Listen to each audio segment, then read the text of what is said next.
Mais vous savez bien, Clovis, forme ancienne de Louis, ce roi fondateur de ce qui deviendra plus tard la France. Notre ancêtre à tous génétiquement, car il y avait moins d'habitants en Francia que nous n'avons d'ancêtres en ces temps reculés.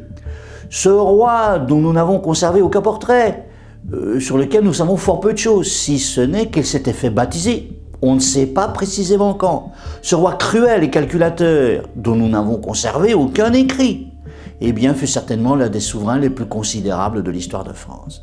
C'est lui qui, peut-être en 507, établit sa capitale dans une petite cité facile à défendre qui s'étendait sur les deux rives de la Seine, Lutèce, la cité des Parisis, qui devint Paris.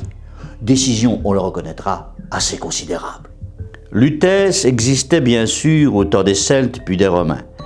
De ces derniers, nous avons gardé les arènes, les thermes dits de Cluny et le cardo Maximus, l'axe nord-sud qui allait grosso modo du boulevard Saint-Michel à la rue Saint-Jacques.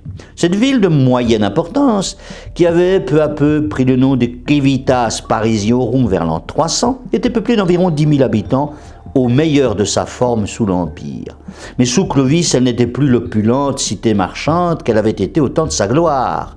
Les invasions l'avaient ravagée et lorsque Clovis s'en empara, elle s'était recroquevillée sur l'île de la Cité.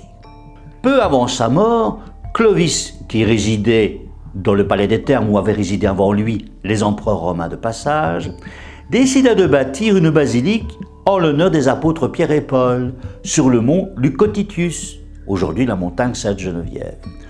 Il fut enterré là-bas en 511, bien avant que l'édifice ne fût achevé en 520. Cet édifice aujourd'hui n'existe plus, bien qu'il fût tout ce que Clovis laissa de lui dans sa nouvelle capitale.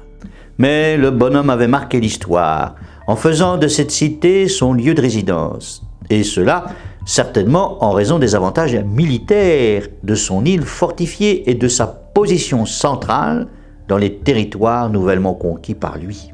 Paris perdit brièvement son statut de nouvelle capitale à l'époque de Charlemagne, qui lui préféra Aix-la-Chapelle.